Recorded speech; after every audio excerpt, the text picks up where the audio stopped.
sainteté. L'univers crie sa majesté. Chantons gloire et puissance, force et louange. Que la grâce et la paix vous soient accordées par le nom de notre Seigneur et Sauveur Jésus-Christ. Aujourd'hui, nous poursuivons avec notre texte tiré de Marc, chapitre 5. Et aujourd'hui, nous lirons les versets 21 à 23. Et ensuite, nous allons sauter pour lire les versets 35 jusqu'à la fin de ce chapitre. Le thème de ce matin, c'est Jésus plus fort que la mort. Jésus plus fort que la mort. Nous allons lire le texte, Marc chapitre 5, verset 21. Jésus regagna en barque l'autre rive du lac. Là, une foule immense s'assembla autour de lui sur le rivage. Survint alors l'un des responsables de la synagogue, nommé Jairus. En voyant Jésus, il se jeta à ses pieds et le supplia instamment, « Ma petite fille va mourir. Viens lui imposer les mains pour qu'elle guérisse et qu'elle vive. » Nous sautons au verset 25 et 35. Verset 35. Pendant qu'il parlait encore, quelques personnes arrivèrent de chez le chef de la synagogue pour lui dire, « Ta fille est morte. À quoi bon importuner encore le maître ?» Mais Jésus entendit ces paroles et dit au chef de la synagogue, « Ne crains pas, crois seulement. » Il ne permit à personne de le suivre plus loin, excepté Pierre, Jacques et Jean, son frère. En arrivant à la maison du chef de la synagogue, Jésus vit une grande agitation, on pleurait et on poussait des cris. Il entra dans la maison et dit, « Pourquoi ce tumulte? Pourquoi ces pleurs? L'enfant n'est pas morte, elle est seulement endormie. » Mais on se moqua de lui. Alors il fit sortir tout le monde, prit avec lui le père et la mère de l'enfant, ainsi que les disciples qui l'accompagnaient. Et il entra dans la pièce où l'enfant était couché. Il lui prit la main en disant, « Talitha koumi », ce qui signifie « Jeune fille, lève-toi, je te l'ordonne ». Aussitôt la jeune fille s'est mise debout et marcha. Elle avait environ 12 ans. Tous furent frappés de stupeur. Jésus leur recommanda instamment de ne raconter ces miracles à personne et il leur dit de donner à manger à la jeune fille. Amen. Nous avons dit la fois passée que ici, il y a deux miracles. Il y a deux miracles qui sont en sandwich. Un miracle dans un autre miracle. Et la fois passée, nous avons analysé le miracle et la guérison de cette femme qui souffrait de cette hémorragie pendant 12 ans. Et dans ces deux miracles, il y a deux points communs. Cette femme a souffert pendant 12 ans. Et il y a encore une autre jeune femme de 12 ans qui est en train de mourir d'une maladie qui n'est pas nommée. Ces deux personnes sont des femmes, c'est-à-dire des personnes qui n'avaient pas beaucoup d'importance dans la société juive de cette époque-là. Et nous voyons ici la compassion de Jésus qui s'intéresse à cette catégorie de personnes. Le texte commence à nous dire que la foule, partout où Jésus, les grandes foules les pressaient, l'accompagnaient, parfois ces grandes foules gênaient même son avancement. Mais au milieu de cette grande foule, il y avait deux personnes qui avaient vraiment besoin de Jésus. Il s'agit de cette femme anonyme. Nous savons seulement de son cas qu'elle souffrait d'une hémorragie pendant 12 ans. Et cette femme était peut-être pas de grande importance et était exclue de la société, même de la vie religieuse, à cause de cette impureté. Mais de l'autre côté aussi, dans ce miracle, nous voyons un chef important, un homme important, un homme honoré dans la société, qui s'appelle ici Jairus, qui était le chef ou l'administrateur de la synagogue. Lui aussi, bien qu'il était respecté, mais il a un problème. Sa fille de 12 ans, Il tenait beaucoup à cet enfant, 12 ans. C'était une fille qui faisait son bonheur. Sinon, il n'allait pas se déplacer et chercher sa guérison. Il se déplace. Malgré tout ce qu'on peut dire, malgré son honneur, il se déplace. Malgré tout ce que les gens pouvaient dire à la synagogue, comment le chef de synagogue va aller suivre ce fils du charpentier, cet homme. Mais lui, il voyait au-delà de cet homme quelqu'un de divin, quelqu'un qui vient de Dieu et quelqu'un en qui il faut se confier. Lui aussi vient de cette foule et la Bible déclare qu'il se jette à terre aux pieds de Jésus et les supplie et lui adresse sa requête. Viens, viens, ma petite fille va mourir. Viens lui imposer les mains pour qu'elle guérisse et qu'elle vive. Voici sa requête. Viens, impose les mains à ma fille pour qu'elle guérisse et qu'elle vive. Nous pouvons ouvrir une parenthèse. Cette femme qui a souffert pendant 12 ans, ayant dépensé tout son argent, cherchant la guérison de ce médecin, et s'est allée de prescription en prescription,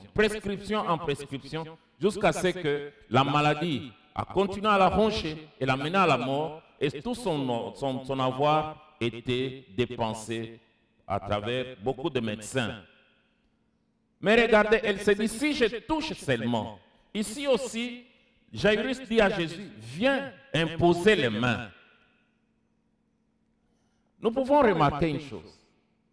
Cette femme s'approche par derrière et touche les vêtements de Jésus. Et Jésus ne lui dit pas que c'est ton toucher qui t'a guéri.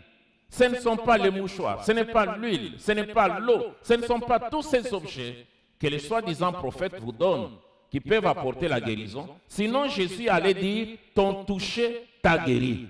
Mais Jésus dit, ta foi t'a guéri. Donc ici, dans ce texte, on insiste beaucoup sur la foi. Et Jésus, il ne dit pas à la femme, attends d'abord, je vais m'occuper d'un homme important. Il résout son cas là. Même si nous sommes au moment où il y a une pandémie qui ronge le monde, Jésus s'occupe et de cette pandémie et de tous les autres cas. Jésus n'est pas seulement focalisé sur le Covid-19, mais sur les autres cas, sur les autres maladies. Regardez, le monde entier a abandonné la malaria, le sida et d'autres maladies pour se focaliser uniquement sur le Covid-19. Il n'en est pas pour notre Seigneur. Et après la guérison de cette femme, les gens viennent de chez Jairus et lui disent, la fille est morte. Vraiment une triste nouvelle qui pouvait angoisser, qui pouvait attrister, qui pouvait bloquer, qui pouvait arrêter la démarche de Jairus. Mais Jésus lui dit ceci. Et c'est la parole qui va nous intéresser ce matin. Verset 35. Pendant qu'il parlait encore, quelques personnes arrivèrent de chez le chef de la synagogue pour lui dire, ta fille est morte, à quoi bon importuner encore le maître? À quoi bon de continuer, de compter sur Jésus? À quoi bon de continuer d'implorer Jésus? C'est déjà perdu. Il n'y a plus rien à faire. C'est fini. Peut-être avec le Covid-19 ici, on vous dit, vous avez eu beaucoup de projets. Cette année, vous vous dites que cette année, ça va changer. Cette année, je vais trouver de l'emploi. Cette année, vous avez eu de très bons projets. Mais je pense que pour plusieurs, à cause du Covid-19 et à cause de la réalité et les certitudes que Covid-19 provoque, en tout cas, ils semblent avoir négligé leurs projets. Ils n'ont plus d'espoir à cause du Covid-19 et de ses conséquences. Mais bien aimés dans le Seigneur, laissez-moi vous dire, toutes ces choses-là sont vraiment la réalité.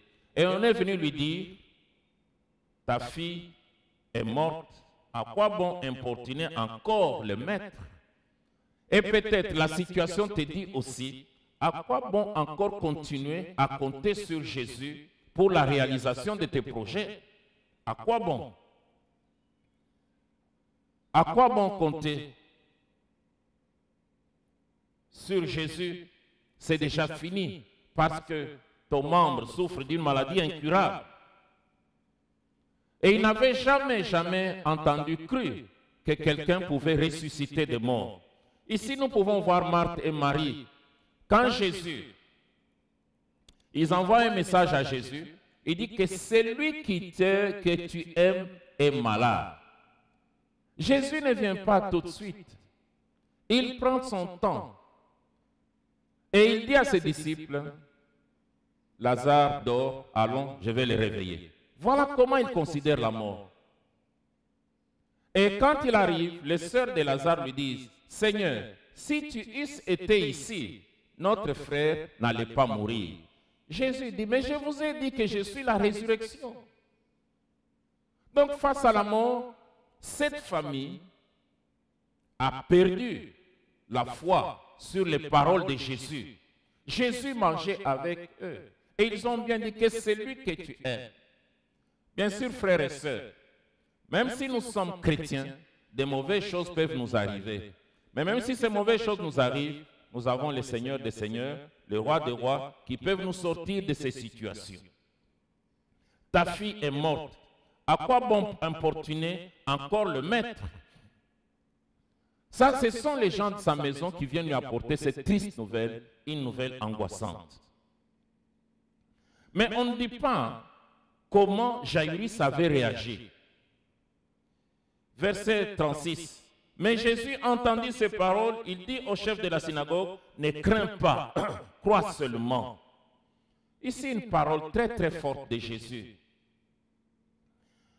Littéralement, il veut lui dire, arrêtez de craindre. Arrêtez d'avoir peur. Arrêtez de douter. Arrêtez. Mais continuez à croire. Continuez à croire. Comme il s'est déplacé de sa maison vers Jésus, il y avait la foi en lui. Frères et sœurs, continuez à croire. Arrêtez d'avoir peur. Arrêtez de craindre. Arrêtez de douter. Arrêtez d'hésiter. Crois seulement. Continuez à croire. Continuez à croire. Et dans Luc, il est dit, dans le texte parallèle de Luc, Luc ajoute une parole. Il dit, crois seulement et ta fille sera guérie. Donc sa fille sera guérie si cet homme continue à croire. Et ils vont maintenant à la maison de Jaïrus. Rien ne peut arrêter Jésus. Même s'il vient de guérir cette femme, il n'est pas dit que la puissance, il n'y a plus de puissance pour accomplir un autre miracle. Il dit ici, lui dit, devant de nouvelles angoissantes, devant de nouvelles tristes, ne crains pas, crois seulement. Arrêtez de craindre, continuez de croire. Arrêtez de craindre, continuez de croire. Remplace la peur par la foi. Remplacez, frères et sœurs, votre peur par votre foi.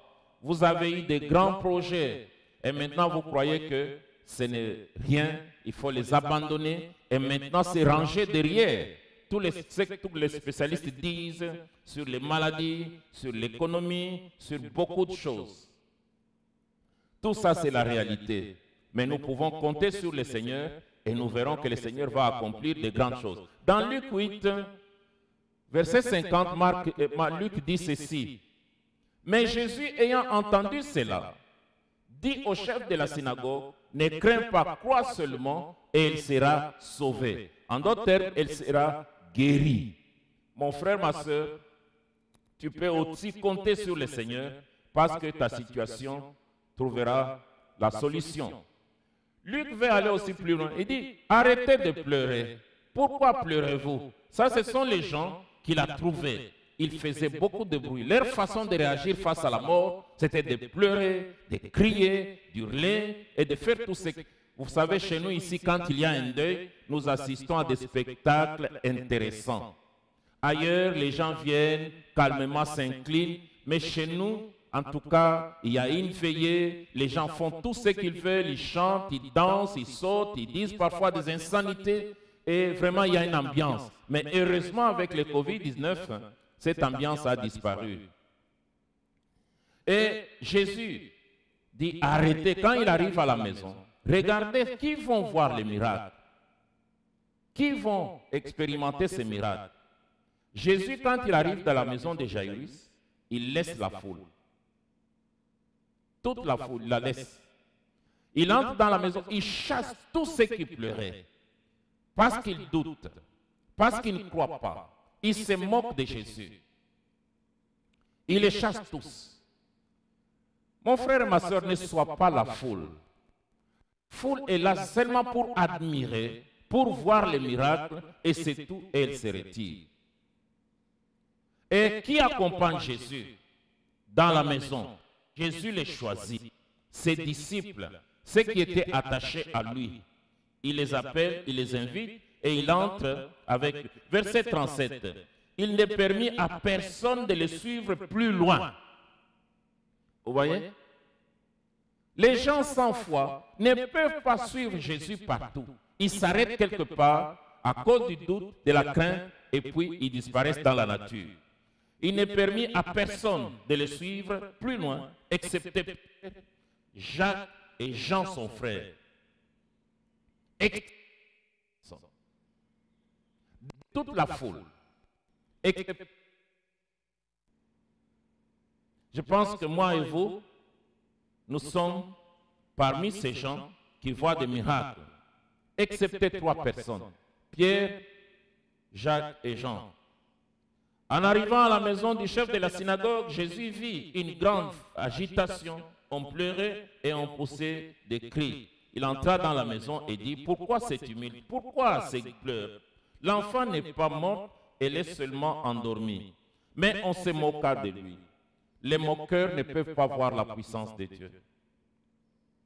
Et là, à la maison, il va prendre seulement le père et la mère de l'enfant, ainsi que les disciples qui l'accompagnaient, et il entra dans la pièce où l'enfant était couché. Il lui prit la main en disant, Talita Kumi, ce qui signifie, jeune fille, lève-toi. Il s'adresse à un mort comme à un vivant, lève-toi. Et le miracle s'est produit. Le miracle s'est produit parce qu'aussi Jairus a persévéré. Il a entendu la parole de Jésus qui l'encourageait d'arrêter de croire et de continuer, et d'arrêter d'avoir peur, d'arrêter de craindre et de continuer. Et là, la jeune fille, et Jésus l'appelle avec des mots et mots intimes. Jeune fille, lève-toi. Ou Talita Kumi. Donc, frères et sœurs, voici en ce dimanche une parole qui peut encore nous soutenir pendant cette période difficile de confinement, pendant cette période où presque tout est arrêté. Mais je t'exhorte, mon frère, ma soeur, ne crains rien. Arrêtez de craindre. Arrêtez d'avoir peur. Croyez seulement et vous verrez la main de Dieu. Que Dieu vous bénisse abondamment.